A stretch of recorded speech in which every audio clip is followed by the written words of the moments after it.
Hello, welcome to Jadekind Gaming. My name is Adam, and today I have another unboxing of Dwarven Forge. This time the Wicked Dungeon Trove from the Dungeon of Doom line. Now this is one of the original sort of extra sets that they had with that line, and one that who knows if they will ever end up restocking it given their current reformatting of their sets that they offer to try and be able to keep stuff in stock better. I think it's still available unpainted, at least at the time I'm recording this. But for painted, I was lucky enough to be able to nab one up because it has some cool sculpts. And so even if the set doesn't become available, I'm sure that they will bring back the sculpts in one form or another, as they've stated that is their intent. And I got a little simple little dungeon room and side piece here to help show some stuff off as we go that's not obviously in the box, but we will begin with the old school yellow label of what's in the box.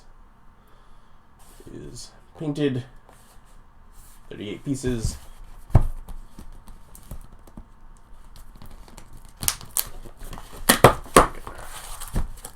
Let's take a look. You're very welcome. Okay. I can see the biggest reason I got this set there, but we'll start over here. Oh, this is exciting too. This is a fun one. This is one that I've heard people have trouble distinguishing from, say, a normal corner. They're like, gee, they look the same. It even has the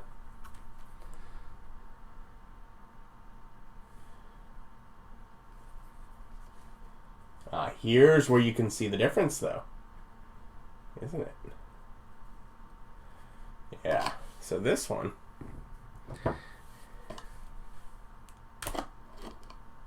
it's the hidden passage wall. Goes either direction, although you'll probably always be sliding it this way, I assume, because you're probably always going to have a wall against this side in order to cover this. But yeah, it's definitely a tight fit.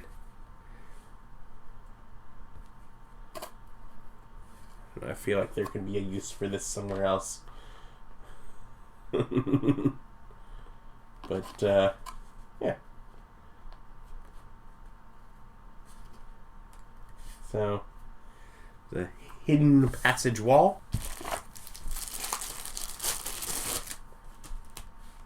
It comes with two of them.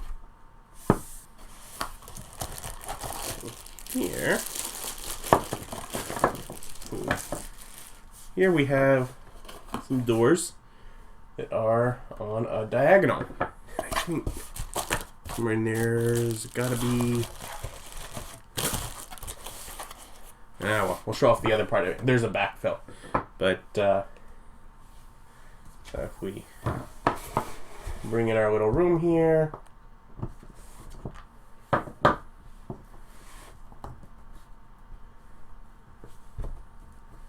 And just sort of fill in a diagonal space with the door. So, fits in like a corner. It's the normal full-size door, so not the narrow door. And it's obviously more than half, this corner would be a halfway point, so it's more than half of diagonal. Actually, in fact, you can see it best right here, where you see here's that center corner. You see just a little bit that goes beyond it. Yeah, so you got two of those.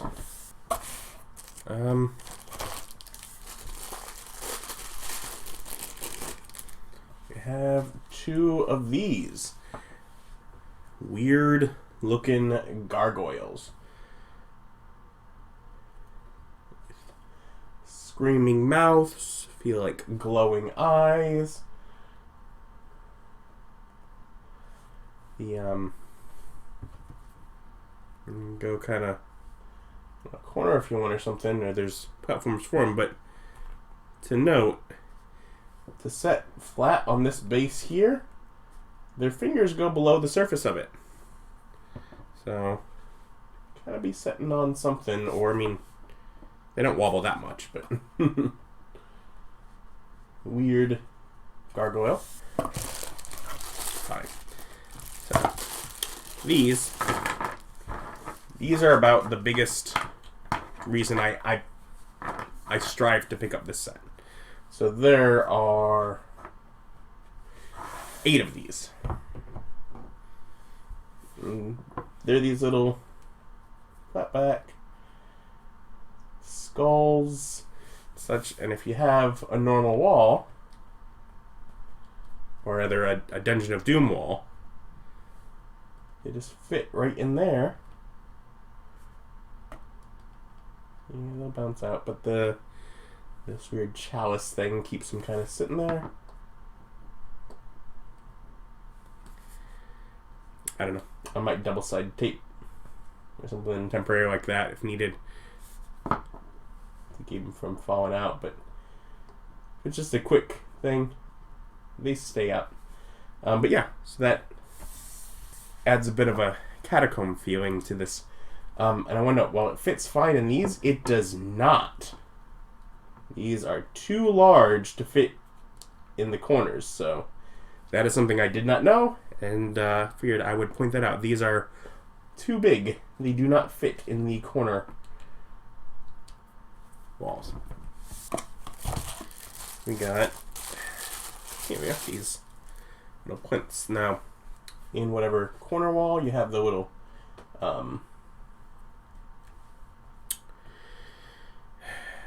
pole accessory spot, and these are pole accessories at this plinth, and this is where I've seen these gargoyles added, is somewhere where their hands sort of grasp around the edge of this plinth, and that'll give them a nice spot to sit. And there are 2 of these pole accessories. We have 2 of these floors, which do have an anchor magnet, although it's not centered. I'm going to pull this tab out so that we also have 2 of these fire pots. So fire pots have skulls on the side there, flames, and the port right here. If you notice,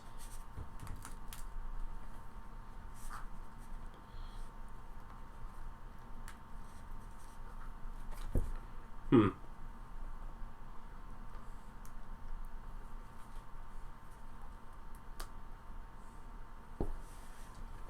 we go.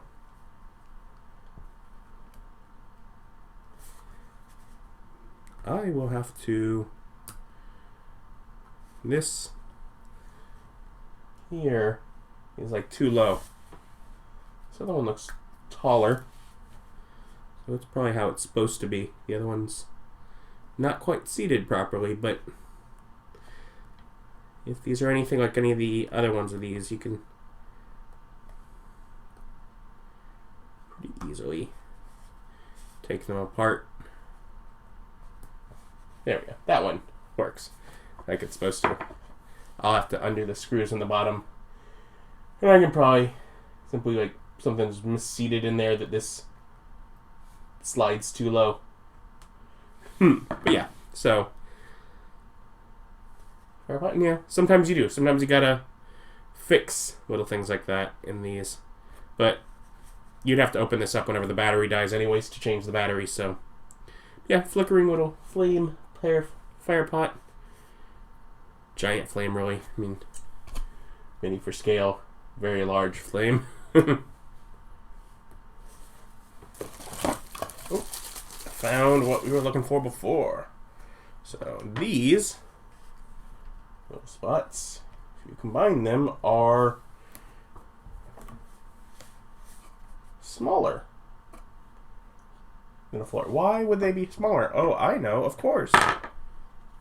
They're the backfill for these.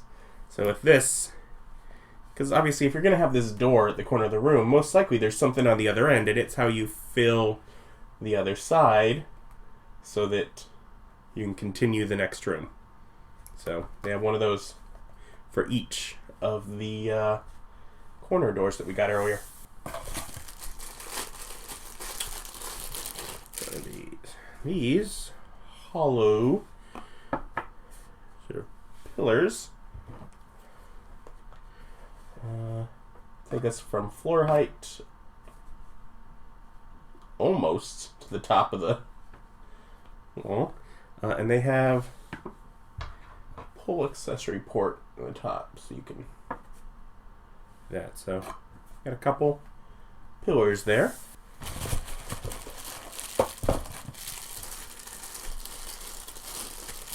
You have this, a couple of these. These are just holes in the ground.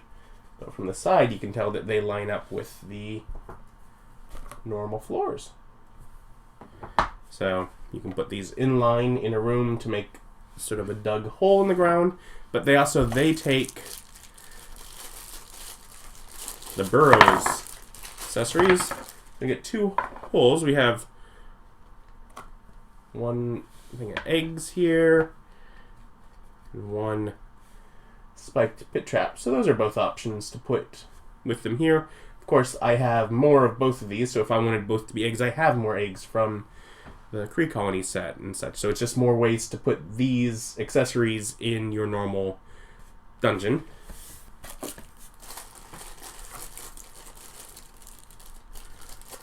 So I get the web that is the same, sort of designed to kind of fit in there. Of course, the web you can use in all sorts of different spots as well.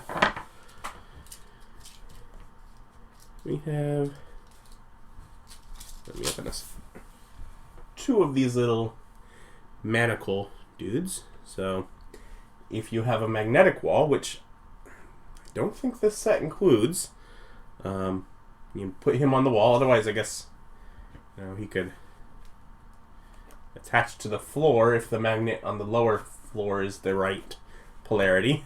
So sometimes that'll work. And then it has two chains which go to these manacles that you can put on a mini. So there's two of these. So if you got magnetic walls from something else, which is, this is not designed to be a standalone set, so you probably do. You got more manacles to add to those. We have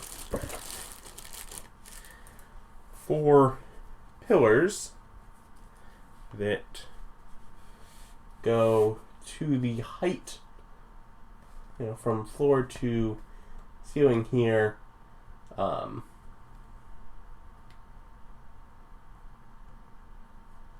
From that, and then they have this weird spot. What's this here? What's this? Well, I believe it's on this, but if you look at, see this normal floor that came in something else, it's got these holes in it. They may be in the city builder stuff too, but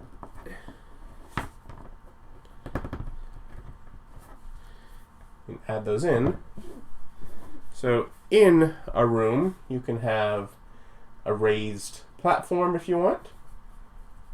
If you want to put it just to raise a section above the wall here to, if you have like a staircase that goes up and you just need it level here, you can just use them to raise it from outside. Got a couple of options, but basically you can use these pillars to lift up a room that has the pegs in the bottom. And then this is another one that definitely was a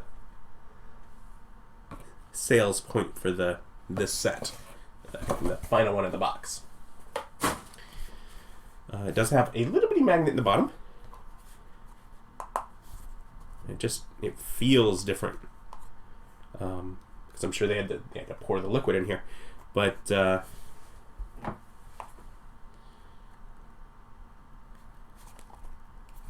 oh, and this is even the old. Okay. So this is designed or copied from something from the original Dwarven Forge dungeons, the game tiles, like the first Kickstarter, except I think it was like full of blood. But when they did Dungeon of Doom, they re-released it now with just sort of a murky water, and it's got this beautiful shiny texture here. Mine does have a ripple from how it dried, and like I can feel it, and you can definitely see it depending on how the light hits it. But in general, a lot of times when it hits it, it doesn't show up, and it looks fine for most of it. So I think it'll be fine. But it's got this here. Anyways, this doesn't have the sides like the modern ones do, because it's the same sculpt as the old one. The only difference is they added a hole in the bottom for a magnet. It's like the only thing it seems that they did to change it. Then obviously change the color of what they're filling it with. Anyways, sort of this giant well, and I mean giant well because it's basically almost 20 feet across. Yeah, so that could be a interesting thing to have in the middle of your dungeon room. So yeah, there's a number of odds and ends, decorative bits to expand on an existing dungeon collection. It's quite fun to get the skull walls to help. Yeah, if you need to give a dungeon that kind of I collect skulls feel of a villain's lair, nothing like walls full of decorative skulls to say, this is where villains live. I think villains hang out here. The giant well, useful. I don't think I had this version of the hidden door, so that was good. The fire pits, other than one of them has to go in the needs work bin. Although I do have a bin of Dwarven Forge stuff that is, oh, I gotta fix this, and I'll get around to it eventually. But yeah, so odds and ends to just help do fancy stuff with your dungeons. Fancy stuff is fun, so pick that up. And like I said, I don't know if they'll be bringing it back, or if you'll have to be looking for other sets to get these various components. But either way, I'll link down to Dwarven Forge's website below. Tell me what hidden gems of sets I should be looking into next, if you have any recommendations. Like the video, subscribe if you haven't, and thank you for watching. Bye.